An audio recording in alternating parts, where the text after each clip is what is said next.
भाई और बहनों, जो तन के रिश्ते से जो भी पत्नी थी साथ संगत जी, उनको एक उसका क्या नाम गांठ थी, कैंसर घोषित कर दिया था डॉक्टर ने।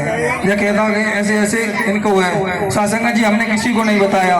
भाई और बहनों, उसके बाद इन हरि परमात्मा की शरण में जुड़े, जो नींबू की बूटी होती है बहनों, उसको सासंगत जी द्रुपल भैया ने कहा इनको 21 बार जाप करो और पियो और प्रभु की प्रार्थना वंदना और शाम को आरती करो। सासंगत जी वही उन्होंने किया। आज तक बीमारी का पता ही नहीं चला, कहाँ गायब कर दी है हरि परमात्मा ने।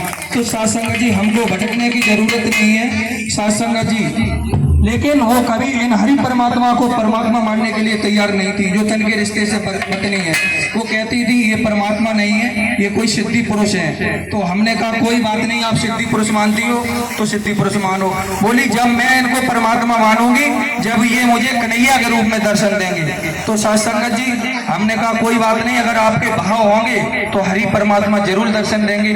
तो भाई और बहनों, ऐसी प्रार्थना वंदना करती रही नित्य नियम थे। एक बार सत्संगत जी वंदना करते समय यही हरि परमात्मा नारायण साकार हरि ने उनको शंकर भगवान के रूप में दर्शन दिए। सत्संगत जी डमरू बजा रहे थे और सत्संगत जी प्रभु के गले में नाग जो लपटे हुए थे, सत्संगत जी उस नाग ने ऐसे ऐसे किया तो सत्संगत जी ये चीखने लगी, रोकने लगी, रोने लगी। बोले प्रभु मुझे बचाओ, ये नाग मुझे खा लेगा।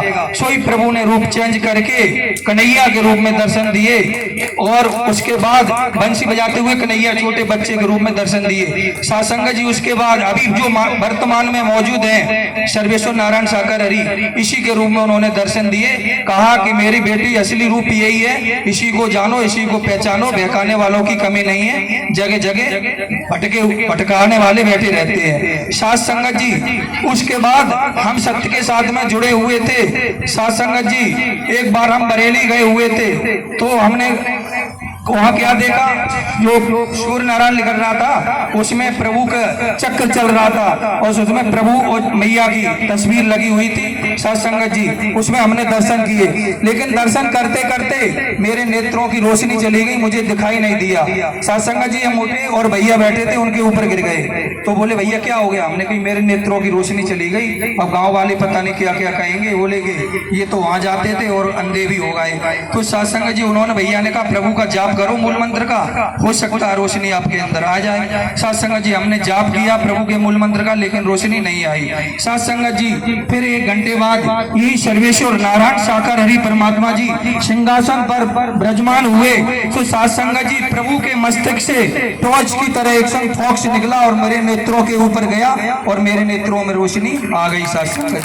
सत्संगत जी उसके बाद हम ये जो भगत वगैरह होते हैं इनको मैं कुछ नहीं मानता हूँ, आज भी नहीं मानता हूँ, पहले भी नहीं मानते थे। तो सत्संगत जी जो ये क्या होती है, सत्संगत जी घात बोलते हैं, क्या बोलते हैं सत्संगत जी, जो हमने कही ये कुछ नहीं होता। तो एक बार हम सत्संगत जी रात्रि के 9 बजे हम और तन के रिश्ते से पिताजी और तन के रिश्ते से जो भी माँ है वो बैठे हुए थे, हरि परमात्मा का गुणगान कर रहे थे। सत्संगत जी क्या होता है, एक बार सत्संगत जी जो हड़िया होती है, हड़िये की तरह वो सत्संगत जी घूमते हुए टॉर्च की तरह बहुत तेजी से आ रहा था। तो मम्मी ने कही ये तो लग रहा कोई घात किसी ने भेजी है हम और तुमको सबको मारने के लिए। तो हमने कही होगा परमात्मा देखेंगे। तो सत्संगत जी देख रहे हैं, तीनों जने तन के रिश्ते से पिताजी और माताजी और हम भी।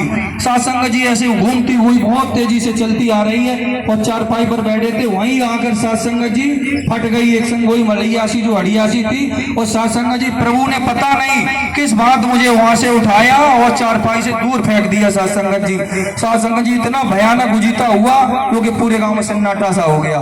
सत्संगत जी ये हरि परमात्मा है, हम सबको भटकने की जरूरत नहीं है। सत्संगत जी उसके बाद सत्संगत